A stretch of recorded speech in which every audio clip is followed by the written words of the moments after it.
mais également pour Libération 21. Pour la radio, je travaille pour Binge Audio. Là, j'ai travaillé pour France Inter. Et puis, effectivement, j'ai coécrit avec le réalisateur Xavier Deleu le documentaire Médicaments, les profits de la pénurie, qui a été diffusé sur Arte. Et donc, à force de travailler sur tout ce secteur de la santé et beaucoup pendant le Covid-19, les éditions du Seuil m'ont contacté pour me demander si je ne voudrais pas faire une analyse un peu globale de tout le business de l'industrie pharmaceutique. C'était en janvier 2021. Non, 2022, pardon. Et alors sur le coup, j'avais tellement été la tête dans le guidon, je leur demandais mais vous êtes sûrs, les gens n'ont pas marre d'entendre parler du Covid, et en réalité c'était vraiment important même pour moi de le faire parce que j'avais fait énormément d'articles au coup par coup, même si avec Mediapart on prend le temps vraiment de creuser les sujets. J'avais pas fait l'analyse globale de tout ce qui s'était passé, de comprendre dans quelle mesure les laboratoires pharmaceutiques avaient beaucoup de pouvoir avant le Covid-19. Et puis tellement on avait besoin du même produit pendant ce moment de crise dans le monde entier, ils avaient encore plus pris de pouvoir pendant cette pandémie, et dans quelle mesure ça avait des impacts encore maintenant. Donc ce livre a été l'opportunité d'enquêter et d'analyser vraiment tout ce circuit économique. Et puis voilà, il est sorti en mars dernier, en pleine réforme des retraites. Et l'idée, c'était aussi d'expliquer que depuis longtemps, on nous parle du trou de la Sécu, comme si c'était impossible de le boucher. Et puis finalement, moi, j'essaye de montrer dans ce livre que l'argent public, finalement, il est là, il existe. C'est des choix. Ce vers quoi on l'emploie. Et l'idée, c'était de dire que tout ce qui va au laboratoire de manière indue, évidemment, les laboratoires produisent des produits, ils doivent être rémunérés, mais quand ce sont des prix trop élevés qui sont demandés, tout cet argent public pourrait être utilisé pour financer nos retraites, et puis notre santé, les hôpitaux, etc. Donc voilà, c'est grosso modo l'objet du livre. D'accord. Peut-être la première question, il y a pas mal d'éléments de stratégie des groupes pharmaceutiques qui sont présentés dans le livre. Est-ce que tu peux faire un petit descriptif de l'industrie pharmaceutique avant d'entrer dans la stratégie? Dans les années 90, il y a eu une financiarisation du secteur pharmaceutique avec des fonds de pension, des gros investisseurs qui sont rentrés dans les capitaux de ces laboratoires, et ça a créé une concentration du milieu déjà. C'est là que sont nés et se sont développés et ont grossi les big pharma. Moi j'emploie ce terme pour dire les 10-15 plus grosses entreprises pharmaceutiques mondiales. Il est parfois utilisé connoté négativement, mais en l'occurrence les entreprises pharmaceutiques emploient ce terme aussi là pour se décrire. C'est vraiment les grosses du secteur. Ce qui fait que avec la nécessité de nourrir les actionnaires via les dividendes, les priorités ont été un petit peu différentes. Et c'est là qu'on a observé de plus en plus de rapports de force assez corsés avec les gouvernements pour essayer d'obtenir les prix les plus élevés, pour faire de plus en plus de profits, et donc nourrir de plus en plus les actionnaires. Donc quand on parle des big pharma, ce sont effectivement ces plus grosses entreprises, celles qu'on connaît bien, Pfizer, Sanofi, Novartis, etc. Et puis dans cet écosystème, il y a aussi toutes les startups, donc c'est le niveau intermédiaire, qui travaillent sur les innovations possibles. Et ce dont on s'est rendu compte aussi, c'est que les big pharma investissent de moins en moins dans la recherche et le développement. C'est toujours ce qu'elles mettent en avant pour justifier des prix importants, mais finalement de plus en plus, du fait de la financiarisation des marchés, elles sous-traitent le risque pour avoir des investissements sûrs. Donc ce qui se passe souvent, je donne souvent l'exemple du Zolgensma, le médicament le plus cher de France, qui est vendu la modique somme de 2 millions d'euros la dose, l'unité. Donc c'est un médicament qui est très important parce qu'il soigne l'amyotrophie spinale. C'est une maladie très rare. Les les enfants qui en sont atteints ont une dégénérescence des muscles et peuvent mourir avant l'âge de 2 ans. Donc pour des parents qui se retrouvent avec un enfant qui a cette maladie, quand le médicament de Novartis, le Zolgensma, est arrivé sur le marché, c'était vraiment salvateur, le mot n'est pas galvaudé, ça sauvait vraiment leur enfant. Donc c'était très important pour eux d'y avoir accès, sauf qu'à ce tarif-là, beaucoup de pays ne pouvaient pas se permettre de l'acheter.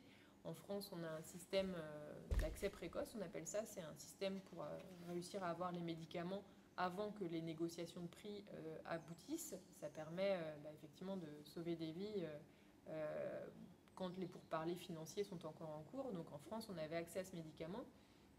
Mais en Belgique, par exemple, l'accès n'était pas encore donné en fin 2019.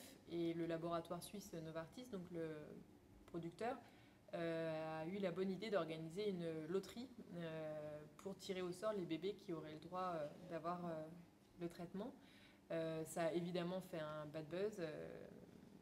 La ministre de la Santé à l'époque française, Agnès Buzyn, s'en était émue. Tout le monde s'en est ému. Le Covid-19 est arrivé, ça a un peu étouffé l'affaire. Mais tout ça pour vous expliquer que finalement, ce fameux médicament, il est issu des recherches du Généton. Donc chaque premier week-end de décembre, il y a des appels aux dons qui sont faits pour essayer de trouver des traitements pour les maladies rares. Donc le Généton, un laboratoire abreuvé par les subventions publiques, la générosité du public, a trouvé une molécule qui a permis de créer ce médicament, le Zolgensma. Ensuite, il n'avait pas les moyens, lui il était au stade de la recherche fondamentale, de développer davantage le médicament. C'est une start-up américaine qui a racheté le brevet pour ensuite faire les expérimentations et prouver l'efficacité du médicament. Une fois que l'efficacité a été prouvée, Novartis est arrivé en fin de course à racheter effectivement à un prix élevé la start-up pour pouvoir ensuite lancer les dernières phases d'essais cliniques et puis la machine à cash qui permet ensuite de commercialiser un produit à un tarif exorbitant. Donc ça, c'était pour vous donner un peu le paysage de l'industrie pharmaceutique avec les différents acteurs et puis cette tendance depuis les années 90 des grosses entreprises mondiales à finalement investir moins et à placer parfois les profits avant les patients, quoi. Sur un préalable à d'autres questions ensuite, on enquête comment sur l'industrie pharmaceutique ? Parce qu'il est question de stratégie économique, de stratégie commerciale, il est question de lobbying, beaucoup, de lobbying auprès du gouvernement, auprès des instances qui font les règles, et de lobbying auprès des journalistes également. Donc, comment on s'y prend pour enquêter sur l'industrie pharmaceutique ? Alors moi, j'ai commencé à enquêter sur l'industrie pharmaceutique en 2016-2017, il me semble. Je me suis d'abord penchée sur la base Transparence Santé, qui est une base gouvernementale qui a été créée suite au scandale du Mediator. Donc c'est ce coupe-faim déguisé en antidiabétique qui a été donné à des milliers et des milliers de femmes surtout et qui a provoqué des morts. Et donc, suite à ce scandale où on s'est rendu compte que le laboratoire Servier, en l'occurrence le producteur, était vraiment infiltré partout jusqu'à l'agence du médicament pour réussir à continuer de commercialiser ce médicament qui était très nocif, un ménage a été fait. Le gouvernement de l'époque a décidé de créer cette base de données publiques qui oblige l'industrie pharmaceutique à répertorier tout ce qu'elle paye pour chaque acteur de la santé. Donc bien souvent, les médecins se rendent à des colloques sur typiquement le diabète et les nouveaux traitements.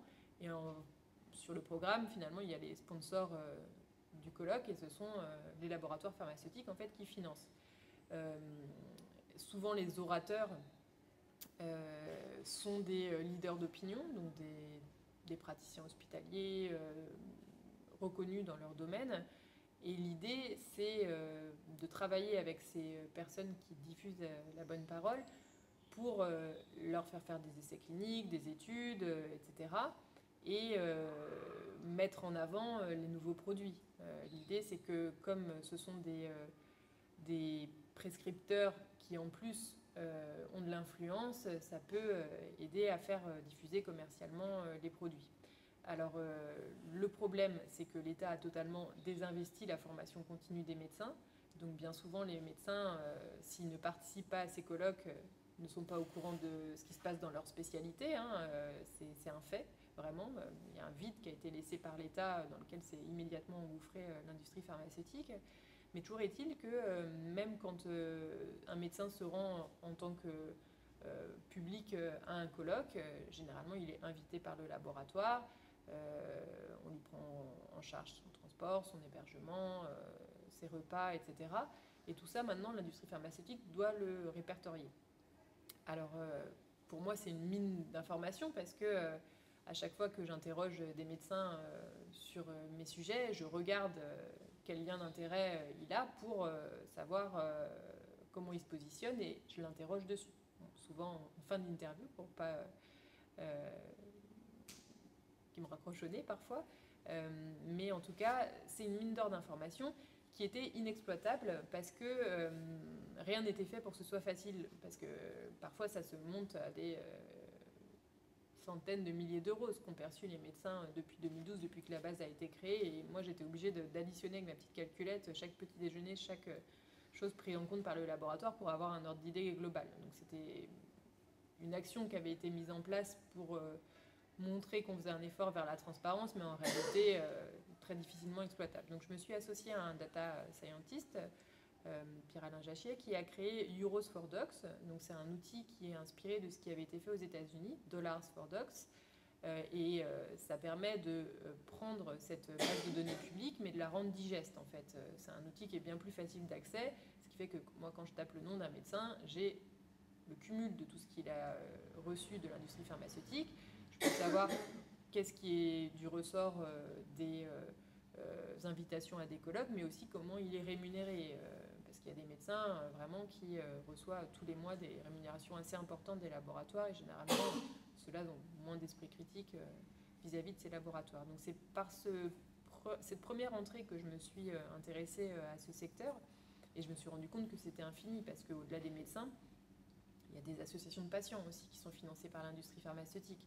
Parce que vous savez qu'on ne peut pas faire de publicité auprès du grand public pour des médicaments remboursés par la sécurité sociale.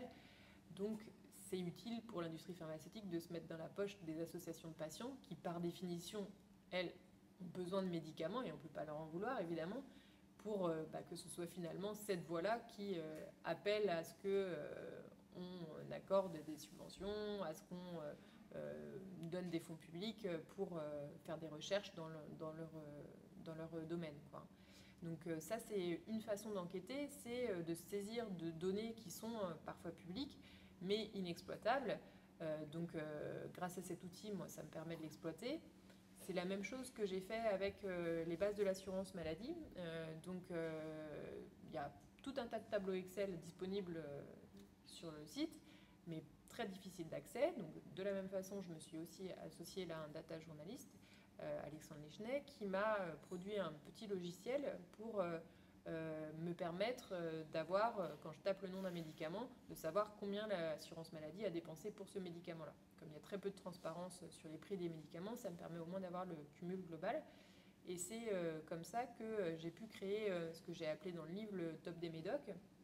Donc avec la liste des 10 médicaments qui coûtent le plus cher à la sécurité sociale. Généralement, ce sont des médicaments dont parfois on ne connaît pas le nom quand on a la chance d'être à peu près en bonne santé, parce que ce sont des médicaments qui sont innovants, qui soignent des cancers, des maladies cardiovasculaires, qui sont beaucoup prescrits à l'hôpital. Ce n'est pas forcément les médicaments qu'on achète couramment en pharmacie, même si, à une exception près, j'ai pu faire des recherches sur les 6 années précédentes. Le Doliprane est toujours dans le top 20 des médicaments qui coûtent le plus cher à la Sécu, alors que quand vous l'achetez, vous vous rendez bien compte que c'est pas cher, c'est 2 euros la boîte, mais avec l'effet volume, ça commence à rapporter et à coûter à la sécurité sociale.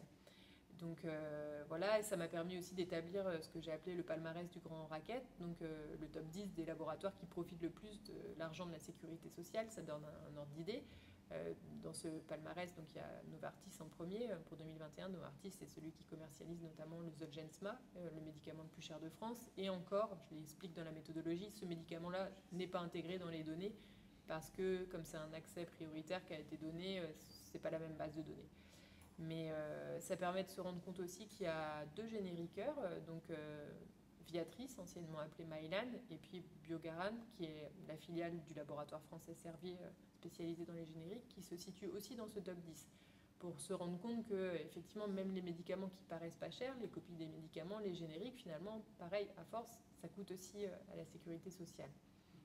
Donc une façon d'enquêter, c'est de se saisir des chiffres. C'est pas forcément sexy, c'est pour ça qu'on essaye de les rendre un peu plus sexy avec des tops des médocs, des palmarès du grand racket pour avoir voilà, une façon un peu plus simplifiée de les présenter. Mais en tout cas, dans des domaines où l'argent public est dépensé et sert à financer, c'est essentiel de s'attaquer aux chiffres. Donc ça, c'est une manière d'enquêter. Et puis, évidemment, comme pour chaque enquête journalistique, c'est d'avoir le contradictoire, donc d'interroger toutes les parties. D'interroger les défenseurs et les défenseuses de l'accès aux médicaments, d'interroger les pouvoirs publics. J'ai eu beaucoup de mal à obtenir des informations de la part des pouvoirs publics. Je suis d'ailleurs en procédure judiciaire avec le ministère de la Santé qui me répond de moins en moins. J'ai lancé une procédure auprès de la commission d'accès aux documents administratifs pour essayer de savoir combien de vaccins Covid-19 l'État a acheté, jeté, a dans ses frigos. Parce que ce que je leur explique, c'est mon argument, c'est de dire le manque de transparence nourrit le complotisme. On a eu des gros soucis pour faire comprendre l'intérêt thérapeutique des vaccins, Covid-19 pendant la crise. Une des leçons à tirer, c'est que de toute façon, les personnes s'informent, autant leur donner des informations fiables. Et c'est une chose, l'intérêt thérapeutique, c'est autre chose, l'intérêt financier. On a acheté quasiment, il me semble, 20 millions de doses du vaccin Sanofi, qui est arrivé 2 ans plus tard que les autres, dont on ne se sert pas. Moi, je veux savoir combien on a payé. S'il y a une prochaine pandémie, qu'on réfléchisse peut-être à utiliser l'argent autrement et surtout à blinder un peu plus les contrats qui ont été faits au niveau européen, sans contrepartie, généralement. Et voilà, ça me paraît le minimum d'avoir accès à ces informations-là, parce que c'est de l'argent public.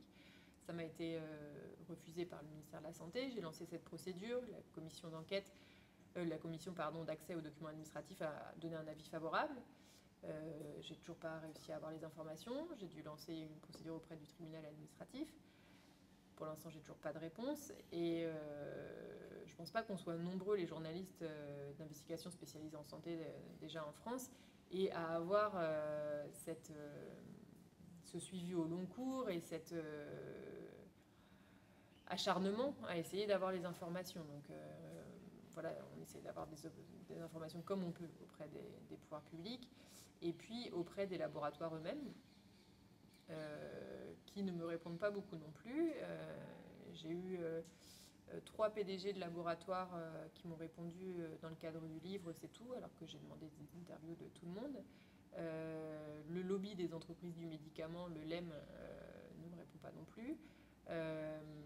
En revanche, ils sont là pour, quand on a diffusé le documentaire Médicaments, les profits de la pénurie, le jour de la diffusion, le LEM a envoyé un communiqué pour essayer de discréditer notre travail. J'ai appris aussi après coup que le PDG France de Novartis, le jour de la sortie du livre Chantage sur ordonnance, avait envoyé sur l'intranet de ses salariés, pareil, un message pour décrédibiliser le livre. Je l'ai su un peu par hasard, entre guillemets, parce que j'enquêtais sur Novartis qui, pour Mediapart, dans le cadre d'un article après la diffusion, la publication du livre, qui fait un gros plan social, qui licencie un quart de ses effectifs. Pour rappel, Novartis est le premier du palmarès du grand racket. C'est un laboratoire qui a les moyens, mais décide de faire un plan de sauvegarde de l'emploi. Et j'avais énormément de mal à avoir des sources en interne, même les syndicats, parfois, ne voulaient pas me répondre. Et quand il y a un plan social, c'est rare que les syndicats ne veulent pas parler aux journalistes. Et je m'en inquiétais et je me demandais vraiment ce qui se passait. Et effectivement, mon nom était associé à un livre. Et le PDG de Novartis expliquait dans ce message que dans ce contexte difficile, ça n'aidait pas, etc. Donc voilà, c'est difficile d'enquêter dans ce secteur parce qu'il est cornaqué de toutes parts. Moi, j'ai la chance de travailler pour des médias indépendants qui ne sont pas sujets à la publicité, mais on sait que voilà, ce sont des gros groupes qui font un peu la pluie et le beau temps, entre guillemets, en termes au niveau des annonces aussi, hein, des journaux, faut pas être naïf, donc c'est pas évident d'enquêter, mais c'est passionnant et infini, puisque il y a plein de sujets qui se rapportent à tout ça. Ce sont des sujets qui nous touchent tous et tout au quotidien quand on va à la pharmacie, et du coup d'essayer de comprendre tout ce qu'il y a derrière, ben voilà, c'est ce qui m'anime en ce moment. D'accord. Il y a un ensemble de choses très très complexes quand même dans la stratégie des groupes pharmaceutiques. Alors je vais essayer une espèce de résumé. Est-ce qu'on peut dire que l'industrie pharmaceutique, sa stratégie, ça consiste à avoir les règles qui lui sont favorables, à faire en sorte que l'État ne les change pas, et puis à faire en sorte que la population ne s'en rende pas compte. C'est-à-dire à la fois pouvoir vendre cher, avoir des pouvoirs publics qui laissent faire, et puis que la population s'en accommode finalement. Est-ce que ça résume la stratégie? Après, on pourra rentrer dans le détail. C'est un marché qui est vraiment très particulier parce que le client, c'est l'État. C'est quand même rare que ça se passe comme ça. Et nous qui en bénéficions, surtout en France, c'est vrai qu'on ne s'en rend pas trop compte. J'écris dans le livre que c'est plus facile de sortir la carte vitale que la carte bancaire à la pompe à essence parce qu'on est très bien remboursé. Quand on a une complémentaire santé, on est très bien remboursé. Il y a la CMU pour les personnes dans le besoin. Ce qui fait que ça, c'est une vraie donnée. En France, on est, je crois, le pays au monde où on a le moins de reste à charge. C'est-à-dire que nous, on doit payer sans remboursement. Petit à petit, on nous grignote un peu ça, ou du moins on essaie. Le gouvernement a quand même dans les tuyaux le doublement de la franchise médicale, donc ça veut dire payer 1 euro chaque boîte de médicaments plutôt que 50 centimes. Moi, je vous avoue que les 50 centimes, je ne les voyais pas passer. En plus, quand c'est des centimes, on a le remboursement de la Sécu, on ne se rend pas compte. Alors, pour des personnes qui ont des maladies chroniques, ça commence à faire à la fin de l'année. L'idée, c'est aussi de payer plus à chaque consultation médicale. Mais surtout, indirectement, on le paye puisque les complémentaires santé augmentent leurs tarifs. Là, ça va encore être le cas et ça va être de plus en plus le cas. Donc, ce qui peut être à craindre, c'est qu'on dévie vers un système privatisé à l'américaine avec des assureurs privés qui ont un poids plus important pour le financement de la santé. Et là, en l'occurrence, indirectement, on se rendrait compte de ce qu'on paye. Et puis, bon, même si le coût peut paraître indolore sur le coût, quand on se soigne, évidemment, tout ça, c'est de l'argent public. Hein, donc, indirectement, c'est nos impôts. Et puis, c'est aussi, surtout, une utilisation qui pourrait être autre. Hein. J'explique aussi que l'hôpital était en crise avant le Covid-19 avec des mouvements de grève très, très importants. Personne ne les écoutait. Il y a eu le Covid-19, toujours la crise. Il n'y a plus le Covid-19, toujours la crise. Et pourtant, ce que j'explique dans le livre, c'est que c'est la même part du PIB qui est donnée au budget santé. Donc on se demande où va l'argent, puisqu'on a l'impression qu'il n'y en a jamais assez pour l'hôpital. Personne ne peut dire il faut faire des économies à ce niveau-là. Et en l'occurrence, on sait où ça va. Ça va de plus en plus dans ces traitements innovants vendus à des tarifs exorbitants. Moi, je croyais qu'on avait atteint un summum avec le Zolgensma, vendu 2 millions d'euros. Mais après le Covid-19, aux États-Unis, un autre médicament a été vendu plus cher, encore à 3,4 millions d'euros. Il n'est pas encore arrivé en France. Et là, je me suis dit, mais il n'y a plus de limite, en fait, jusqu'où on va aller et jusqu'à quand nos systèmes de santé vont tenir, en fait. Hein. Donc, effectivement, le fait que l'État soit client, c'est particulier, parce que c'est lui qui négocie avec l'industrie pharmaceutique, que l'industrie pharmaceutique a ce pouvoir de vie ou de mort, entre guillemets, hein, sur les patients. Et électoralement parlant, c'est difficile. Agnès Buzyn, ancienne ministre de la Santé, me le dit. On ne peut pas se permettre de ne pas donner accès à un médicament qui sauve la vie des patients à cause de son coût. Donc en France, on n'a pas fait ce choix-là. On choisit de payer, mais le budget santé est une enveloppe fermée. Donc ce qui ne va pas, ce qui va à ces laboratoires de façon indue ne va pas à l'hôpital, encore une fois. Quoi, hein. Donc voilà. Du coup, je ne sais pas si ça a répondu Oui, on peut continuer sur cette direction-là. Je suis économiste, alors je suis un peu déformé dans certaines analyses. On apprend à nos élèves, à nos étudiants, et on a appris nous-mêmes comme étudiants que le monopole permettait de choisir la quantité qui permet de faire le profit maximum dans n'importe quel secteur d'activité économique. De ce fait, on se rationne nous-mêmes, puisque si on nous fait un prix élevé, on va acheter moins.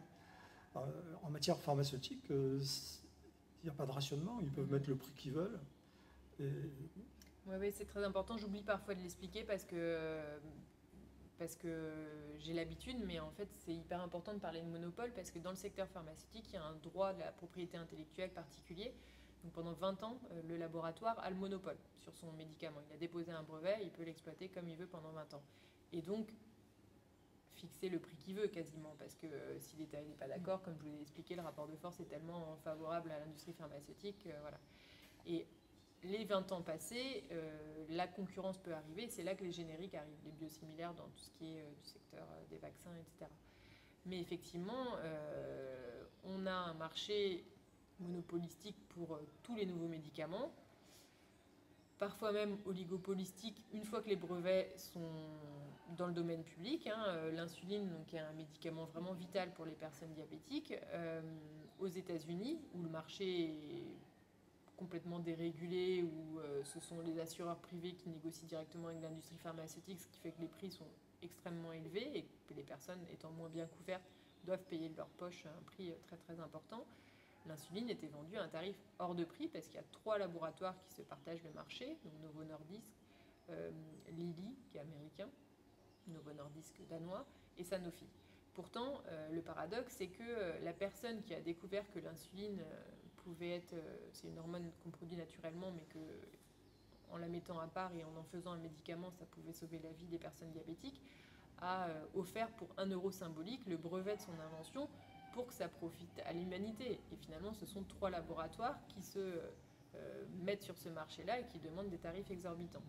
Alors, ça peut paraître un peu déprimant, mais moi, ce qui m'enthousiasme depuis quelques mois, c'est l'attitude de Joe Biden aux États-Unis, donc président démocrate, qui a su se rebeller, et notamment sur l'insuline. Il a dit c'est pas possible qu'on paye des prix à ce point-là élevés. Moi, je fais le Reduction Inflation Act. Les laboratoires doivent réduire de 70 à 80% leurs prix tellement ils sont élevés. Donc les laboratoires n'ont pas eu le choix. C'est le laboratoire Lilly qui a baissé en premier ses tarifs, les autres ont dû s'aligner. Et là on se dit que même quand ils baissent de 70 à 80%, ils se font encore des marges puisqu'ils continuent à être sur le marché. Et il ne s'est pas arrêté là. En fin août dernier, Joe Biden a dit moi je vais faire la liste des 10 médicaments qui coûtent le plus à l'État. Parce qu'en fait, pendant très longtemps, les États-Unis se sont désinvestis de ce secteur-là. Mais quand il y a eu l'Obamacare, qui a augmenté le nombre de bénéficiaires des assurances pour les plus pauvres, l'État a commencé à se rendre compte que finalement ça commençait à peser dans son budget aussi, même pour le peu d'Américains qui sont couverts par ce système assurantiel public. Et s'est rendu compte qu'il n'allait peut-être pas pouvoir payer à ce point-là si longtemps. Donc fin août, il a fait une liste de 10 médicaments qui plombent le plus ses comptes pour ne pas non plus recevoir une fronde de l'industrie pharmaceutique.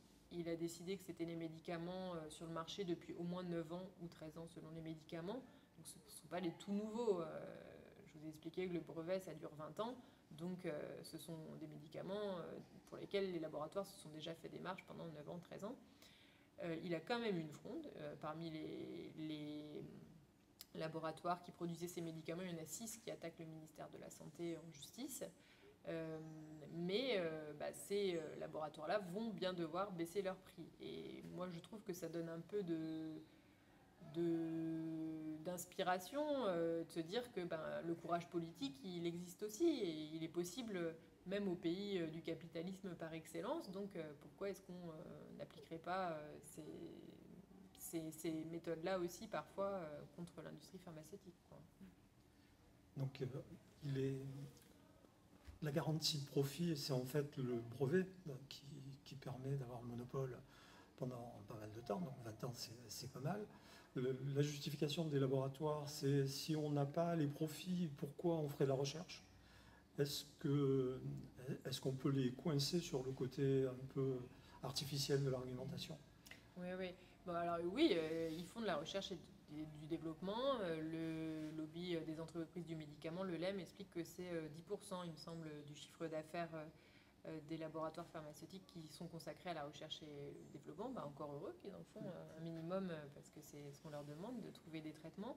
Mais comme je vous l'ai expliqué avec l'exemple du Zolgensma, de plus en plus, malgré tout, elles sous-traitent aux startups qui, elles, prennent des réels risques, pour le coup, parce que sur, je n'ai pas la proportion réelle en tête, hein, mais sur un médicament qui va fonctionner, il y en a eu 100 de testés qui ne fonctionnaient pas. Donc c'est à ce niveau-là que se joue le risque. Et le problème qu'on a, c'est aussi qu'on n'a pas de transparence sur comment les médicaments sont fabriqués, ce que ça coûte exactement. Moi, je demande les marges, je ne les obtiens pas. Je demande les coûts de recherche et développement, je ne les obtiens pas. Les coûts de production, je ne les obtiens pas. Heureusement, on a de plus en plus d'économistes qui se penchent là-dessus et qui réussissent à savoir combien ça coûte de produire. Donc, par exemple, les vaccins ARN messagers contre le Covid-19 de Pfizer et Moderna, qui ont été vendus dans un premier temps entre 15 et 20 euros en Europe, après plutôt autour de 20 euros, ça coûte moins d'1 euro à produire chaque vaccin. Donc on se rend compte de la marge qu'il y a. Ça a été un contexte très particulier. Les entreprises pharmaceutiques ont obtenu encore plus de subventions des États qui avaient aussi intérêt à ce que la crise en phase aiguë se termine le plus rapidement possible. Mais c'est pour vous donner un ordre d'idée du fait que les prix sont totalement décorrélés et des coûts de production et des frais en recherche et développement. Et en plus de ça, les laboratoires en France reçoivent des subventions, notamment le crédit d'impôt recherche. De la même façon, on n'arrive pas à savoir combien exactement les laboratoires reçoivent, à quoi servent, comment est utilisée cette subvention. Il y a eu un minimum de transparence qui a été demandé de la part des laboratoires il y a quelques années. Je crois que le décret a dû être publié en 2021, quelque chose comme ça. Donc pour la première fois l'année dernière, l'industrie pharmaceutique était censée répertorier toutes les aides perçues, mais le crédit impôt recherche n'était pas intégré, ce qui fait qu'on est arrivé à des montants complètement dérisoires. Moi, j'attendais avec impatience le rapport du comité économique des produits de santé qui devait le répertorier. Et quand il est tombé, j'ai été déçue. Sanofi a répertorié 0 euros. Laboratoire AstraZeneca, 807 euros. Enfin, c'était des montants totalement ridicules. Donc finalement, on n'a pas de transparence. Et le seul élément nouveau qu'ont réussi à obtenir les sénateurs et sénatrices qui ont enquêté sur les pénuries de médicaments, un rapport a été rendu en juillet qui a été coécrit par notamment Laurence Cohen. Et pour le coup, les parlementaires ont ce pouvoir que nous, journalistes, on n'a pas. Quand ils veulent des réponses, ils sont censés les obtenir. Donc, ils sont vraiment allés à Bercy pour faire des contrôles sur pièces. Et là, elles ont réussi à savoir que l'industrie pharmaceutique était le secteur qui bénéficiait le plus du crédit impôt recherche. Donc c'est déjà un élément intéressant à savoir dans cet univers peu transparent. Donc oui, l'industrie pharmaceutique fait de la recherche et du développement, pas autant qu'elle le dit, et du moins on demande qu'à les croire, mais qu'on ait des éléments sur pièce pour le savoir. Elle sous-traite de plus en plus. Et pendant 20 ans, effectivement, il y a largement le temps de rentabiliser, de faire un retour sur investissement sur les médicaments qui ont été trouvés. D'autant plus que les laboratoires utilisent de plus en plus une technique, c'est-à-dire qu'une même molécule va être réemployée pour autre chose. Alors parfois, c'est les hasards, le fait, par exemple, le Viagra, si je ne me trompe pas, à la base, c'était un traitement qui était censé lutter contre des problèmes cardiaques. Et au fur et à mesure des essais, des expérimentations, les effets sur l'érection étaient découverts par hasard. Paf, Pfizer a déposé un nouveau brevet et pendant 20 ans, cette vieille molécule est réutilisée, réexploitée pendant 20 ans pour une autre utilisation. Ça, c'est un classique de l'industrie pharmaceutique juste au moment où le brevet se termine pour une molécule, de le déposer pour une nouvelle utilité, et ça permet de réexploiter le filon encore pendant 20 ans. Donc, voilà. C'est comme le post-it, découverte par hasard. Ah oui, oui, oui. Voilà. Pour le coup, oui, ça arrive aussi en médecine.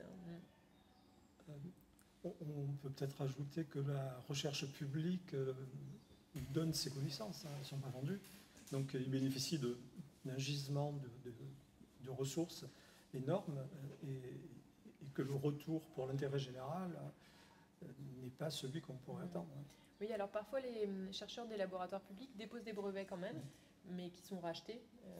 Et c'est sans commune mesure les profits ensuite qui sont réalisés à partir de leurs inventions premières, effectivement. Et il y a eu un conflit d'ailleurs aux États-Unis.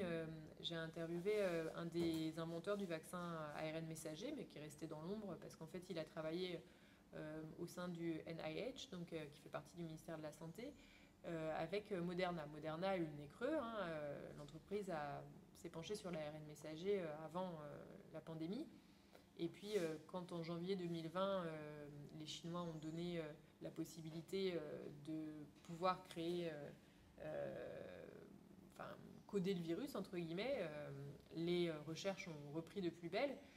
Et puis, une fois que le vaccin contre le Covid-19 a été trouvé, Moderna s'est empressé de déposer les brevets, parfois en co-inscrivant les chercheurs issus du secteur public, parfois non, alors que les recherches avaient été faites en commun. Et ce chercheur américain était dépité qu'il y ait eu une privatisation de ce bien qui aurait dû être public. Lui me disait texto, une crise qui aurait dû durer 6 mois, si on avait donné accès à tout le monde pour pouvoir produire ces vaccins faciles à reproduire, pour que le monde entier y ait accès en même temps, ça aurait empêché le développement des variants plus contagieux et que la maladie file. Et une maladie qui aurait pu durer 6 mois va probablement durer 6 ans. Alors ça, il me l'a dit il y a déjà 1 an, et puis ça continue, cet hiver ça continue, et il est de plus en plus proche d'avoir raison, quoi. Et effectivement, le gouvernement américain était très mécontent qu'il y ait eu cette privatisation d'une découverte publique à la base. Le vaccin de Pfizer, c'est la même chose. Ce sont des universitaires de l'université de Pennsylvanie qui sont à l'origine d'une découverte très importante pour le vaccin contre le Covid-19, et puis finalement c'est Pfizer qui a racheté BioNTech, toujours dans la même démarche de racheter des startups qui, elles, prennent le risque, qui s'est associé pour lui offrir sa force de frappe et sa capacité de production, et puis ensuite exploiter le produit de santé le plus vendu au monde en ce moment, quoi. Tout à l'heure, on a parlé du Doliprane. Comment on peut expliquer que des médicaments qui sont dans le domaine public depuis longtemps sont encore rentables? Alors, ce qui est très très particulier pour le Doliprane, c'est une exception française. Il n'existe pas de générique de Doliprane. On peut demander du paracétamol, mais ce n'est pas l'exacte copie du Doliprane. Les producteurs de paracétamol en France, donc Sanofi en tête, ont réussi à exercer un lobbying auprès des pouvoirs publics français pour obtenir cette exception. C'est le seul médicament, quand votre médecin vous écrit sur l'ordonnance Doliprane par habitude, parce que ne pense pas paracétamol, il pense marque Doliprane, le pharmacien ne peut pas le remplacer par un équivalent paracétamol, parce que c'est écrit Doliprane sur l'ordonnance. C'est tout ce lobbying et ce chantage à l'emploi qui se fait pour avoir interrogé des parlementaires de tous bords qui ont des usines Sanofi dans leur circonscription. Personne s'y oppose. C'est de l'emploi en France, c'est en plus un secteur stratégique de la santé. Donc ça fait qu'une molécule aussi ancienne continue de rapporter gros. Quand je le dis, c'est encore dans le top 20 des médicaments les plus remboursés par la sécurité sociale, parce que les principes actifs, donc ce sont les moteurs des médicaments, vraiment les éléments chimiques sans lesquels les médicaments ne fonctionnent pas. La production de ces premières étapes de médicaments a été sous-traitée à l'étranger, notamment en Asie, il y a 20 ans à peu près. En 2008, on avait encore une usine à Roussillon, en Isère, qui produisait ces principes actifs. Et puis, il a été décidé de la fermer pour délocaliser la production en Chine.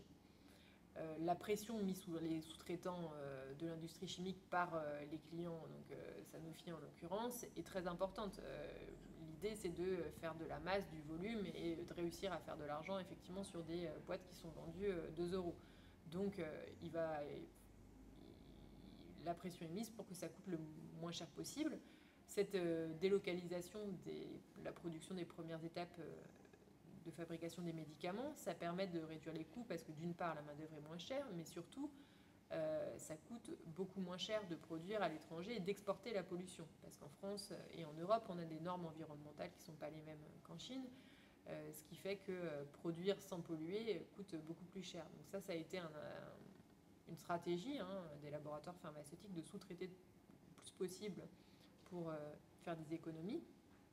Et puis, lors de la crise du Covid-19, quand la Chine a fermé ses frontières, quand l'Inde, en mars 2021, a dit maintenant que ça arrive chez nous, je vais interdire l'exportation des principes actifs de paracétamol pour les garder pour ma population. Donc l'Inde, c'est le pays maintenant le plus peuplé du monde.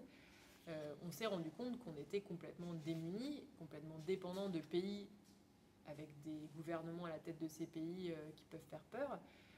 Et on s'est rendu compte que la production du médicament, c'était une arme diplomatique, finalement.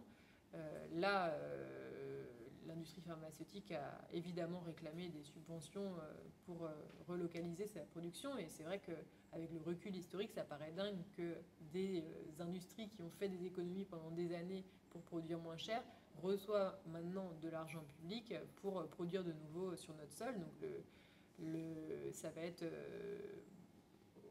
visiblement, à partir de 2025, on va avoir de nouveau des principes actifs de paracétamol qui vont être produits sur le sol français. Mais bon, c'était le cas en 2008 aussi. Donc voilà, c'est comme ça, par des stratégies d'économie et de quête de profit le plus possible, que les laboratoires réussissent aussi à faire de l'argent sur des anciens médicaments. Est-ce qu'il y a déjà des questions ?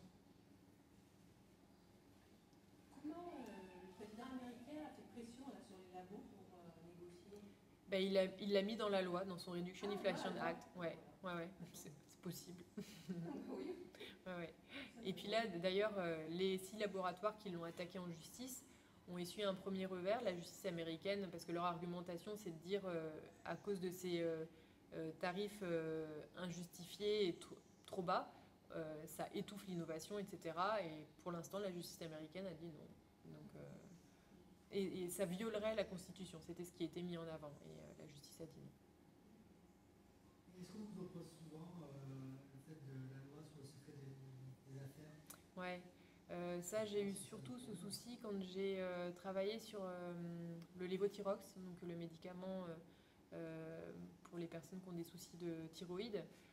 Parce que tout le débat était de comprendre si la nouvelle formule était vraiment différente de l'ancienne et dans quelle mesure, etc.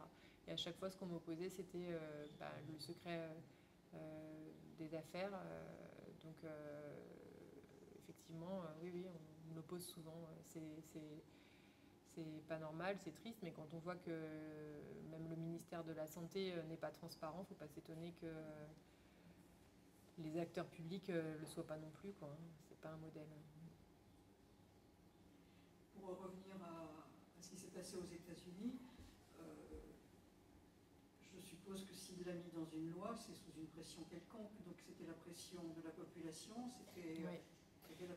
D'ailleurs, j'ai bien étudié cette liste de 10 médicaments pour essayer de comprendre lesquels avaient été choisis. Donc c'est déjà des médicaments effectivement qui pèsent beaucoup dans les finances publiques. Je crois qu'ils représentent à eux seuls 20% des dépenses dans le cadre de Medicare, donc qui est le programme pour aider les plus de 65 ans, les plus démunis. Mais j'ai remarqué aussi que c'était généralement des médicaments qui soignaient le diabète ou les risques cardiovasculaires, donc qui concernent le plus de personnes.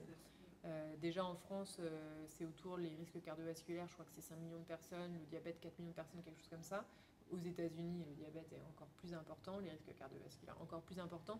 Donc électoralement parlant, c'est aussi porteur. C'est une mesure qui fonctionne. Et d'ailleurs, évidemment, il y a eu, même s'il faut se méfier des sondages, mais vraiment, la population est derrière lui à 100% sur ces actions-là, évidemment. Donc, et il a des mots assez durs vis-à-vis de l'industrie pharmaceutique. J'ai jamais entendu un président américain être à ce point-là. Voilà. Alors, aux États-Unis, vous savez qu'il y a eu la crise des opioïdes. Donc, ces médicaments qui ont été diffusés notamment par l'entreprise Purdue Pharma, très très addictifs, dont on a caché le caractère addictogène pendant longtemps. Donc je pense qu'aux États-Unis, la population est peut-être plus échaudée par l'industrie pharmaceutique, peut-être plus qu'en France. En même temps, c'est une population qui est effectivement, comme vous le disiez, très peu couverte par ce qui pourrait être notre assurance sociale. Donc en fait, ici, par contre, la pression de la population qui, comme vous le disiez aussi, ne se rend absolument pas compte de ce que coûte un traitement, ce que coûte une intervention, ce que coûte. Est-ce qu'il n'y a pas quelque chose à faire à ce niveau-là? Je ne dis pas qu'il faut que les gens payent, hein, c'est pas du tout le propos, mais que l'information leur vienne plus facilement que de se dire j'ai reçu 15 € de l'assurance sociale, je vais aller voir sur mon compte Amélie finalement qu'est-ce que ça a coûté et qu'est-ce qu'ils ont remboursé. Ah oui, Il faudrait que l'intervention vienne peut-être d'une manière plus frontale. Vous avez raison, c'est hyper intéressant, c'est pas transposable ce qui se passe aux États-Unis. J'ai juste donné un exemple pour montrer que le courage politique pouvait. Mais effectivement, il y a cette pression des Américains qui ne pouvaient plus soigner et mouraient parce qu'ils ne pouvaient plus acheter de l'insuline, alors qu'en France, ça n'existe pas. Les personnes, enfin c'est très rare les personnes qui meurent faute d'accès aux soins, faute de financement, effectivement. Alors moi, je ne sais pas comment faire pour que les personnes s'en rendent plus compte. C'est triste s'il faut que ce serait dommage que le doublement de la franchise médicale, c'est ça qui rende les personnes plus conscientes, entre guillemets. C'est vrai que c'est très très difficile, le coût est assez indolore et du coup, de faire comprendre... je sais que par exemple, les patients atteints de la mucoviscidose prennent un traitement qui s'appelle le Kaftrio. Il y a eu un rapport de force très très... important avec l'État parce que c'est un laboratoire qui s'appelle Vertex qui, dans un premier temps, avait produit un médicament qui s'appelle l'Orkambi, pareil pour les malades de la mucoviscidose. Il ne réussissait pas à obtenir un tarif qu'il souhaitait de la part de l'État. Donc il a fait l'association Vaincre la mucoviscidose dit un chantage à la vie en menaçant de suspendre les essais cliniques sur son autre traitement révolutionnaire dont bénéficiaient déjà des Français si l'État n'accédait pas à sa demande. Donc, c'était clairement un chantage, des menaces. Finalement, quand il a ensuite fait les négociations de prix sur son traitement révolutionnaire, donc là c'est par exemple Irène Frachon qui est la pneumologue lanceuse d'alerte du scandale du Mediator, qui est pneumologue, qui me dit mais j'ai jamais vu un traitement aussi révolutionnaire, c'est dingue. Les patients ne meurent plus de la mucoviscidose, ils vivent normalement, c'était plus du tout le cas avant. Le traitement coûte 200 000 € par an et par patient. Donc ces patients-là, quand je les interroge, évidemment le but c'est pas de les faire culpabiliser, elles sont juste malades, voilà. Mais elles me disent quand même, quand je reçois le décompte de la Sécu, là c'est pas des 10 €, quoi, hein, c'est des 20 000 € parfois par mois, et ils se disent un peu mince, voilà ce que je coûte. Ce traitement-là, c'est 3 comprimés par jour. Le comprimé coûte 180 €. Il ne faut pas le perdre. À tel point qu'Irène Frachon me racontait qu'il y a des patients qui gardent quelques-uns de leurs comprimés plutôt que de les prendre au cas où il y aurait une pénurie. Et puis la question qui se pose aussi, c'est que, alors évidemment, tant mieux, l'espérance de vie des personnes atteintes de la mucoviscidose va augmenter grâce à ce traitement, mais du coup, ça va être des traitements à 200 000 € à vie qu'il va falloir payer, jusque quand l'État va pouvoir le payer. Alors normalement, le prix des traitements est renégocié chaque année à la baisse normalement, mais c'est vrai que ça fait se poser des questions quand on arrive à tel tarif. Oui, ce qui est vraiment totalement anormal, c'est qu'en fait, une fois amorti le coût de la recherche, une fois amorti la mise en place de la fabrication, je veux dire, les coûts devraient descendre de manière drastique. Je veux dire, sur n'importe quel produit, on constate ça, que ce soit téléviseur ou n'importe quoi, on le constate, mais vraiment sur les médicaments, il n'y a aucune raison pour que ça coûte à vie 200 000 € en fait. Ça paraît, Alors l'argument du laboratoire que j'interroge et qui me répond en ce moment, c'est de dire qu'effectivement, il a un statut à part parce que c'était pas une big pharma, c'était une start-up et qui est restée start-up, devenue grande maintenant et qui a appris des grands visiblement pour négocier. Mais en tout cas, l'argument c'est de dire oui mais là vous avez vu, j'ai produit un traitement révolutionnaire, si ça se trouve, si je fais des recherches, ça va être encore mieux ce que je vais trouver. Et si du coup, j'ai pas l'argent pour investir, on va s'en tenir à ça alors que vous avez vu que j'ai une capacité d'innovation importante. Donc voilà, c'est juste pour vous relayer l'argumentation du laboratoire, c'est de dire ce sont des médicaments de niche ce sont des maladies rares. Si je vends pas cher mon traitement, je suis pas dans mes frais. C'est pas comme le Doliprane qui est vendu à des millions, des millions de boîtes. Là, il y a, pour le coup, je crois que c'est 5500 patients qui peuvent bénéficier en France de ce traitement. Donc, je mets des tarifs forcément élevés parce que sinon, je ne suis pas dans mes frais. Et alors, à la revue Prescrire, donc, qui est la revue indépendante de financement de l'industrie pharmaceutique, Pierre Chirac, qui est un des rédacteurs, m'expliquait que avant, on était uniquement dans l'industrie pharmaceutique dans le credo du blockbuster, comme au cinéma. Il y a des films qui fonctionnent très bien, qui sont vus en masse. Il y a des médicaments qui fonctionnent très bien, qui sont vendus en masse. C'était comme ça que l'industrie pharmaceutique comptait se faire de l'argent. Typiquement avec le Viagra, par exemple. Maintenant, il m'explique qu'on est de plus en plus dans ce qu'on appelle les niche busters. Donc l'idée, c'est justement de produire des médicaments qui vont soigner peu de patients, mais à des tarifs extrêmement élevés. Voilà, c'est le nouveau moyen. Et du coup, ce que dit l'industrie pharmaceutique, c'est de dire, sinon personne n'irait. Comme c'est des maladies rares, par définition, ça ne va pas être beaucoup vendu, donc il faut les payer très cher. En fait, ça a basculé dans les années 90, vous avez dit au début, avec la financiarisation. Beaucoup d'évolutions. C'est vrai que c'est des aberrations totales, parce qu'on parle de ces médicaments, là, des prix fabuleux. Vous parlez du Doliprane et de son cas particulier. Vous nous avez expliqué que le coût donc, du reste à charge, enfin non, la franchise serait peut-être doublée. De mémoire, une boîte de Doliprane, ça vaut 2,10 €, quelque chose comme ça. Donc une fois qu'on aura payé nous 1 €, 1,10 € pour faire le recouvrement de tout le bazar, là, c'est complètement délirant en fait. C'est finalement, il y a un coût de recouvrement de ce qui est... ça se justifie pratiquement plus en fait. Et puis, si vous allez à l'étranger, en Espagne, au Royaume-Uni, c'est toujours moins cher le paracétamol que 2,10 €. Oui.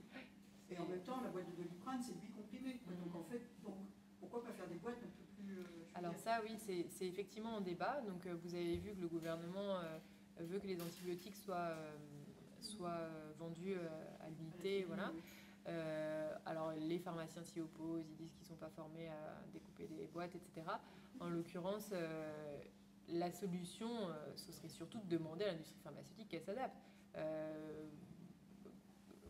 À mon cas personnel, la semaine dernière, j'ai besoin d'amoxicilline. Je sais, moi, pour avoir travaillé sur les pénuries de médicaments, qu'on va en manquer et qu'on en manque déjà et que c'est un médicament qui est rationné. Et alors, je dis au pharmacien, il me reste 4 comprimés chez moi. Et il me dit, d'accord, ah oui, bah, ça m'arrange parce que là, j'ai plus qu'une boîte de toute façon. Mais alors, je lui dis, on sait que dans tel traitement, c'est toujours 6 jours. Donc, en l'occurrence, il fallait acheter une boîte plus 2 comprimés. Et alors, moi, évidemment, je suis hyper consciente, donc je savais mes stocks avant d'y aller, etc. Mais personne ne fait ça, puisque on ne les paye pas, et puis les gens ne sont pas censés se rappeler des noms de molécules, etc. quoi.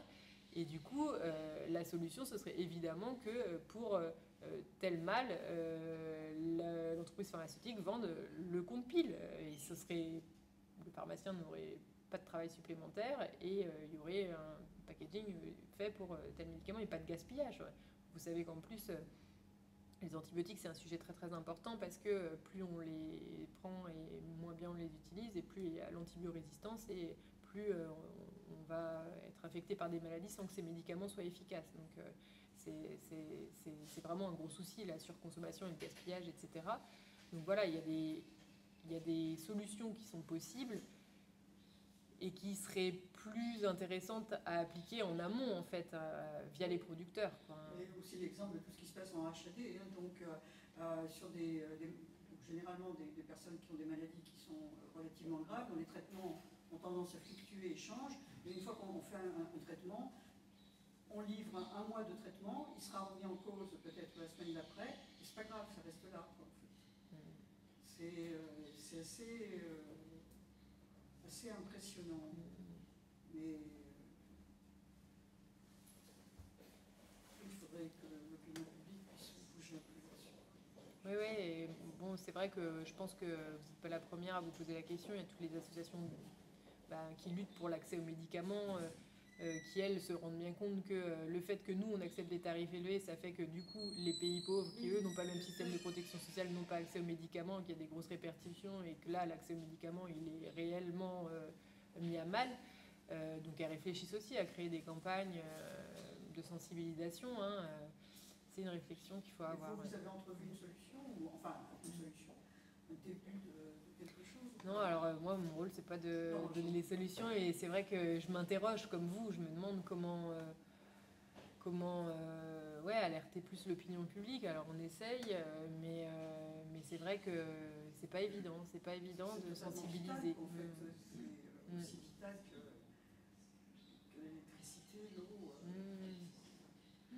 Ouais, et puis en plus on se dit, si pendant la crise du Covid-19 on n'en a pas pris conscience, quand est-ce qu'on en prendrait conscience, quoi. Pour aller sur une note optimiste, est-ce que vous pouvez nous parler de, j'espère que je vais bien prononcer son nom, de Pedro Terreblanche? Oui, Pedro Terreblanche, alors c'est une femme entrepreneuse dans l'industrie pharmaceutique en Afrique du Sud. Et j'ai eu la chance de la rencontrer en allant en reportage pour Mediapart là-bas. Parce qu'en fait, elle a créé le hub de transfert de technologie ARN messager. Donc, son idée, c'était de se dire que, effectivement, cette technologie de l'ARN messager, puisqu'on a pu produire un vaccin en si peu de temps, était très très prometteuse.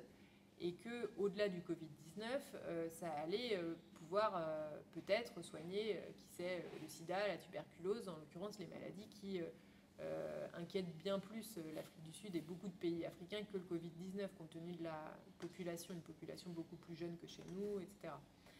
Et donc, elle a présenté un projet qui a été supporté par l'Organisation mondiale de la santé, qui consiste à reproduire le vaccin ARN messager de Moderna contre le Covid-19. Donc au tout départ, Moderna ne se prononçait pas dessus, et puis finalement a fini par dire que ok, il n'attaquerait pas en justice cette initiative-là pour reproduire son vaccin sans sa collaboration. Alors, ils n'ont pas non plus aidé. Pedro Terreblanche me disait que s'ils avaient eu l'aide de Moderna, en un an c'était plié, ils pouvaient reproduire le vaccin et ça pouvait permettre ensuite d'aller plus loin. Là, en l'occurrence, ils vont mettre à peu près 4 ans à réussir à faire tout ça parce qu'il faut du coup refaire les essais cliniques, etc. Même si la technologie est, de ce qu'elle m'explique, facile à reproduire. Et pour aller plus loin, l'idée, c'est de former des scientifiques du monde entier, des pays plutôt pauvres. Donc j'ai eu la chance d'y retourner en décembre dernier pour la revue 21 qui va très mal économiquement. Donc on espère que le numéro va pouvoir sortir, mais c'est en tout cas prêt. Il y avait une équipe de Tunisiens qui était là pour apprendre à faire la même chose chez eux, à la maison en fait. Et donc c'est une espèce d'initiative collaborative entre scientifiques. Alors c'est intéressant parce qu'en plus le monde de la science c'est un monde vraiment de concurrence, on essaie de publier dans telle revue, etc. Et là ils sont tous en train de s'aider pour essayer de maîtriser cette technologie et puis d'avoir les moyens ensuite, si une nouvelle pandémie arrivait, de ne pas être les derniers de la file d'attente pour avoir accès au vaccin, d'avoir les capacités de produire et finalement de ne pas attendre la générosité des États riches qui ont daigné leur donner les doses dont ils ne voulaient pas en réalité, et puis d'être acteurs de leur santé et d'avoir les moyens de le faire, quoi. Donc cette entrepreneuse-là, elle est très inspirante parce que, bon, déjà, c'est une PDG d'entreprise qui accepte de me répondre, il n'y en a pas beaucoup, j'étais quand même assez satisfaite, et puis en plus, elle n'a pas sa langue dans sa poche, et elle dit non, mais les Big Pharma, c'est pas possible. Et d'ailleurs, elle se fait aider par Barney Graham, le scientifique américain dont je vous ai parlé, qui est un des vrais inventeurs de l'ARN messager, qui lui, dégoûté du comportement de Moderna, a apporté sa collaboration à l'initiative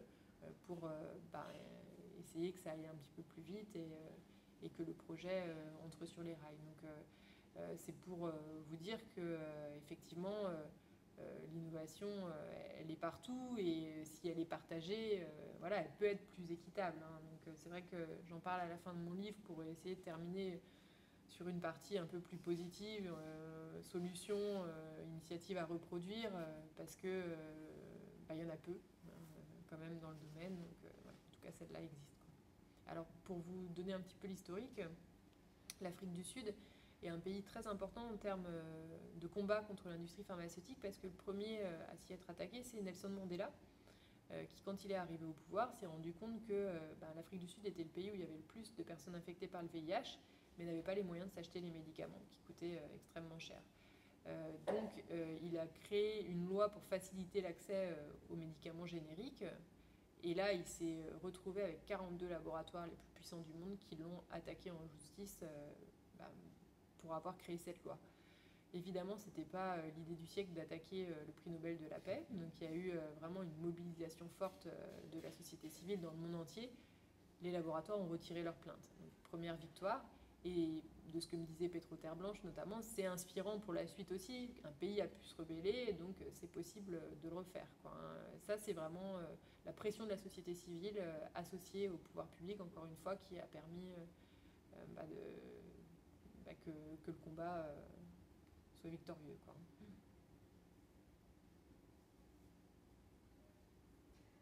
Et que penser aussi de cette politique d'interdire des méthodes de soins, par exemple, de l'homéopathie, qui va effectivement un peu à l'encontre de cette idée de s'enrichir absolument de la part de nos gouvernements. Alors, vous parlez des remboursements de l'homéopathie, ouais.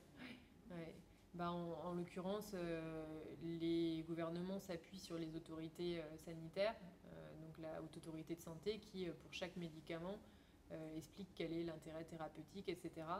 Et donc, visiblement, ce que les autorités sanitaires ont dit de l'homéopathie, c'est que c'est sûr, c'est pas dangereux, mais le bénéfice n'a pas été prouvé. Voilà. C'est ce que les autorités ont dit, et du coup le gouvernement a dit on dérembourse puisque le bénéfice n'a pas été prouvé, l'État n'a pas intérêt à ce que sa population se soigne avec. Le calcul, c'était aussi de se dire que les personnes allaient quand même acheter de l'homéopathie, même si sans remboursement de l'État. Oui, ce qui rend compte aussi d'une complicité entre les gouvernants et les laboratoires. Alors, en l'occurrence, le fabricant de Boiron, c'est un gros laboratoire lyonnais très très influent, qui influence aussi par exemple la faculté de médecine. À Lyon, il y a un amphithéâtre à son nom. Enfin, il n'est pas tout blanc non plus, il fait partie du système aussi. Non, ça c'est sûr. De toute façon, je pense que pour la population qui effectivement peut se traiter par homéopathie avec succès, puisque continue quand même à se faire traiter. Et aussi le fait, par exemple, je fais un parallèle, je ne suis pas très clair, mais le fait par exemple de la biopiraterie. Là, on a reçu récemment des médecins mayas qui expliquent comment les laboratoires pénètrent dans leur communauté pour essayer de s'emparer de toutes les connaissances des plantes médicinales, et ensuite on arrive à interdire la phytothérapie. Mais ils profitent de ces principes actifs de ces plantes. Moi, je trouve qu'il y a comme ça une façon un petit peu bizarre de réfléchir, de fonctionner. Oui, c'est toujours la réappropriation des trouvailles des autres, qui a l'air d'être assez répandue dans le secteur. Mais on s'approprie, puis ensuite on interdit. On continue à l'utiliser. Et dans des populations qui ne peuvent pas avoir accès à des médicaments que nous connaissons. Ce qu'on n'utilise pas, c'est cet aspect-là de la médecine et du médicament.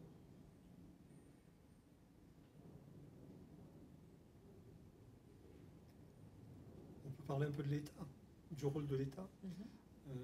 L'industrie pharmaceutique fait un gros travail de lobbying. Est-ce qu'on peut dire que l'État cède à ce lobbying? C'est pas un lobbying caché en plus, parce que le LEM, c'est un pignon sur rue. Je raconte au début du livre que pendant la campagne d'Emmanuel Macron, on est invité à une conférence du LEM, donc le lobby des entreprises du médicament, qui entend débattre du programme santé des différents candidats. Alors le débat a lieu juste à côté de l'Élysée, dans un pavillon magnifique. On arrive, le lieu est somptueux. Au cours du débat est interrogé un économiste, il est présenté comme ça. Je pense que vous connaissez sa tête, même si vous avez oublié son nom. C'est Nicolas Bouilloux qui intervient. Il est tout le temps à la télé. Exactement. tout le temps sur tous les sujets. Donc, moi, je me renseigne un peu sur lui, sur son cabinet. Je me rends compte sur ma petite base de données Euros for Docs, qui reprend la base Transparence Santé, que son cabinet est rémunéré par le laboratoire Vertex, celui qui vend son traitement à 200 000 euros. Et qu'il a été rémunéré au moment de la négociation de prix. Donc, évidemment, je fais le rapprochement. Il a toujours refusé de répondre à mes questions. Mais en l'occurrence, il est présenté sous l'étiquette économiste. On ne connaît pas ses liens d'intérêt avec l'industrie pharmaceutique. Lui, ce n'est pas un acteur de santé, donc on ne peut pas se méfier. Et puis, je l'entendais à chaque fois à des conférences, mais plus royaliste que le roi, vraiment. Il disait, non, mais c'est pas 1 million, c'est 1 milliard qu'il faut donner à l'industrie pharmaceutique. Enfin, c'était vraiment des demandes que même l'industrie pharmaceutique n'osait pas faire directement, quoi. Donc, voilà, le propos est très orienté. On réclame des subventions à tort et à travers lors de cette table ronde, etc. La table ronde se termine à 16h30, on sort, et là, une armada de serveurs propose du champagne. Moi, j'ai pas du tout l'habitude de boire du champagne à goûter. Et puis après, du coup, je me suis renseignée pour savoir combien ça coûtait, ça, quand même, parce que c'est l'argent du lobby des entreprises du médicament, mais qui est là pour réclamer de l'argent public. Et puis, bon, bah, je me rends compte de Vie à l'appui que ça coûte au moins, sans compter la location du lieu qui était à côté de l'Élysée, 120 € par personne invitée, rien que cette petite sauterie, quoi. C'est juste un petit exemple un peu concret, parce que après j'ai fait des recherches. On a aussi la Haute Autorité de la Transparence de la Vie Publique qui permet de savoir combien les lobbyistes dépensent pour essayer d'influencer les décideurs publics. Donc en l'occurrence, le lobby des entreprises du médicament, c'est à peu près 1 million d'euros par an. Mais ça peut paraître pas concret, on ne sait pas trop ce que ça coûte d'envoyer des mails à des députés, etc. Donc là, c'était un exemple un petit peu concret de voilà, comment on essaye d'infuser une pensée, un soi-disant besoin de subventions publiques d'une industrie qui en fait est extrêmement puissante, quoi. Donc c'est un autre aspect du livre que j'aborde beaucoup, c'est le lobbying, comment ça fonctionne au niveau européen, et comment voilà, comment dire, les demandes d'entreprises puissantes sont portées voilà, par différents billets, quoi. C'est un peu une pieuvre avec des tentacules un petit peu partout, et on se rend compte que si c'est pas au ministère, ça va être au Parlement. Si c'est pas au Parlement, ça va être auprès des associations de patients. Et voilà, au fur et à mesure, ça fait qu'on a parfois des gouvernants qui répètent mot pour mot les mêmes arguments. C'est les éléments de langage, comme on dit, le narratif qui est en fait donné par l'industrie pharmaceutique et qui est ensuite répété, quoi. En direction des journalistes aussi? Alors oui, moi je suis pas très approchée, je dois dire, mais Trop tard. Ça va être, je sais, en fait, ça va être par exemple le lobby des entreprises du médicament, le LEM, achète des créneaux à BFM TV. Donc il y a une émission, Check-up Santé, je crois, ça s'appelle. Vous avez un tout petit logo du LEM en bas de l'écran, mais un téléspectateur, une téléspectatrice lambda ne va pas s'en rendre compte. Et donc là, il y a sous des airs de débat, le vrai présentateur de d'habitude, qui pose des questions au patron d'une entreprise pharmaceutique ou au patron du lobby des entreprises du médicament. Les questions sont vraiment gentilles. Et ça, c'est pareil. On a l'impression d'écouter une émission d'information. En l'occurrence, c'est de la propagande, quoi. Et bon, BFM TV n'a pas voulu me dire combien ça coûtait d'acheter un créneau comme ça, mais ensuite sur le site du lobby des entreprises du médicament, on a le LEM a répondu à l'invitation de BFM. Enfin, c'est une mise en scène. En réalité, ils achètent du pouvoir de l'espace pour parler, quoi. Et en l'occurrence, ce présentateur-là est médecin et il a des liens d'intérêt aussi, évidemment, avec l'industrie pharmaceutique.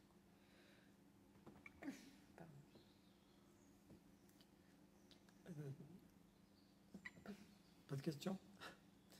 Du côté des directions dans lesquelles il faudrait aller, par exemple? Bon, bien sûr, le rôle du journaliste, c'est pas de proposer ce que les politiques devraient proposer, et ce qu'ils proposent parfois, mais est-ce que le fait d'enquêter a fait transpirer un certain nombre de directions possibles ou souhaitables? Ouais, non, à chaque fois, ce que je mets en avant, c'est la nécessité de transparence, parce que si l'État avait davantage d'éléments sur les coûts de production, les investissements réellement réalisés, etc., il aurait aussi plus de force dans la table des négociations pour ne pas céder à des tarifs trop importants, etc. Donc le minimum, ce serait de légiférer pour exiger davantage de transparence, ça c'est dans son pouvoir. Et puis d'exiger des contreparties. Quand on donne des subventions publiques, le minimum, c'est qu'on sache que ça rapporte au public. Donc de demander, par exemple, des conditions de garantie d'emploi quand on donne des aides à la relocalisation ou des garanties d'approvisionnement, des choses comme ça me paraît être la base. Et puis, il y a des partis qui proposent aussi la création d'un pôle public du médicament. Ça a été proposé déjà en mai 2019, donc juste au sortir de la première vague de Covid-19, rejeté par la majorité présidentielle. L'idée de ce pôle, c'est de dire, parce qu'évidemment les pénuries de médicaments, ça touche souvent les médicaments que l'industrie pharmaceutique juge insuffisamment rentables. Donc c'est rarement les médicaments qui coûtent très cher qu'on n'a pas, puisque ça rapporte beaucoup. Et donc l'idée, c'est de dire les laboratoires se désinvestissent de certains médicaments pourtant essentiels.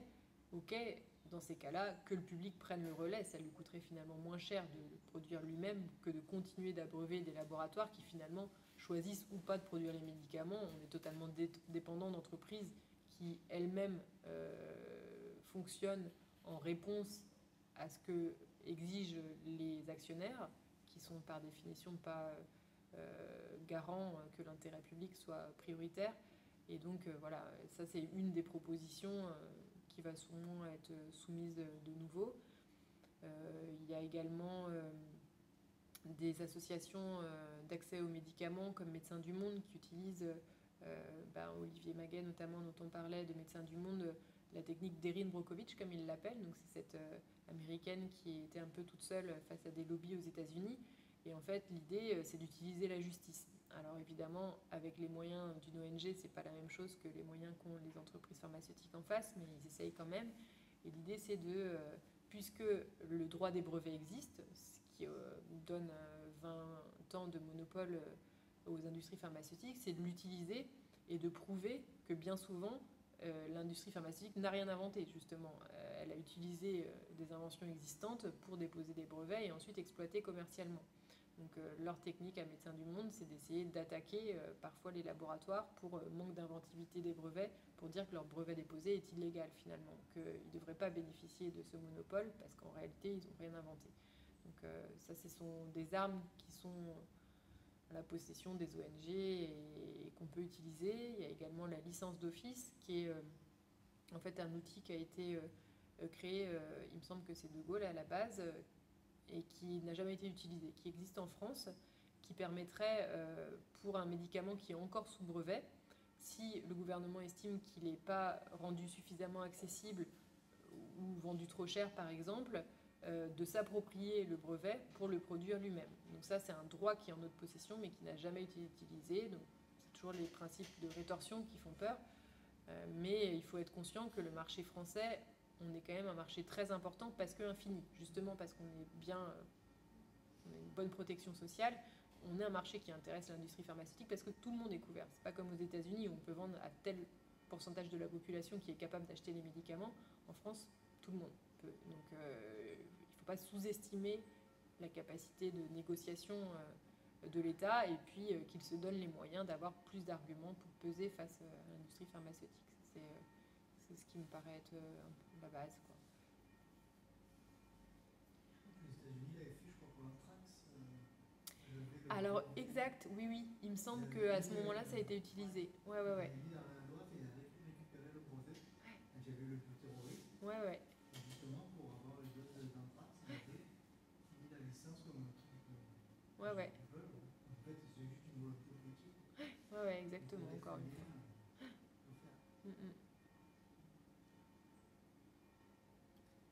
Non, c'était juste une question sur, oui, le gouvernement peut préempter, en fait, mais l'outil de production, on fait comment? Alors moi, je connais beaucoup de chercheurs, notamment de chez Sanofi, ou de gens qui travaillent à la chaîne, qui seraient ravis de mettre leurs compétences à profit du public, qui sont vraiment dégoûtés par leurs employeurs et qui seraient plutôt contents. Donc évidemment, ce ne serait pas simple. On ne peut pas être indépendant pour tous les médicaments. Donc l'idée, ce serait de penser à l'échelle européenne aussi, un pôle public que, je ne sais pas moi, l'Allemagne produise les antibiotiques, la France le paracétamol, je dis n'importe quoi, même si on a vu que pendant la crise du Covid-19, même entre Européens, quand il s'agit de sauver sa population, il peut y avoir du non-partage. Hein. C'est pas une solution parfaite, mais comme de toute façon, on est petit quand même à l'échelle du monde entier, voilà, l'idée ce serait de se spécialiser sur la production de quelques médicaments et puis effectivement d'ouvrir des postes de personnes qui ont déjà été formées par l'industrie pharmaceutique, quoi. Et le LFB, c'est un laboratoire, en l'occurrence qui est public, qui produit des médicaments dérivés du sang. En France, c'est une exception. Donc il faut qu'il soit bien géré. Hein. Il y a eu la Cour des comptes l'a épinglé parce qu'il y a eu une mauvaise gestion aussi. Mais en tout cas, c'est un laboratoire public qui produit des produits de santé. C'est possible.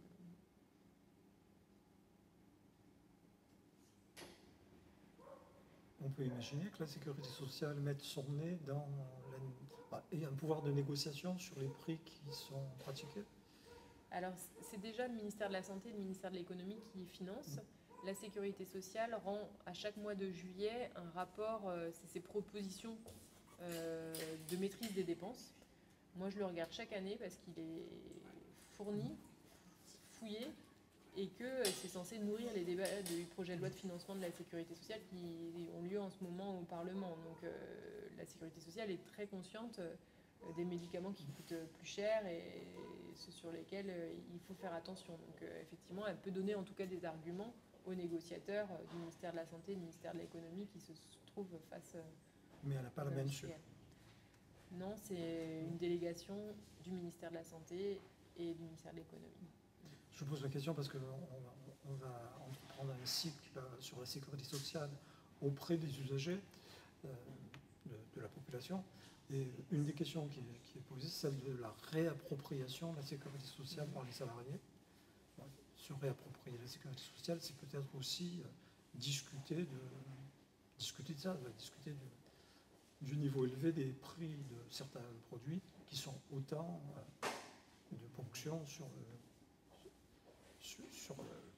le bien collectif. Bon, après... On ne va pas demander à quelqu'un qui a enquêté sur l'industrie pharmaceutique de fabriquer la politique de santé de l'avenir. Oui, c'est à nous de le faire, rôle, bien sûr. Mais en tout cas, le livre, ça me réjouit à son utilité aussi. J'ai été auditionnée par la commission d'enquête sur les pénuries de médicaments par les sénateurs, etc.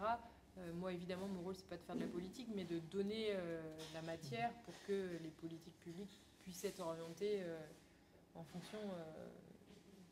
c'est un rôle de documentation, en fait, que j'ai, tout simplement. Quoi.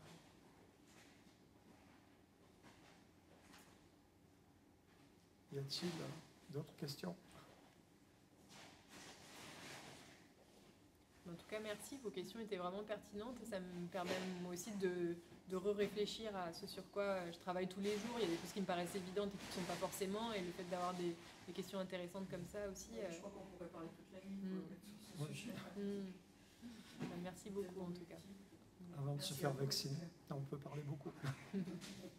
Merci beaucoup.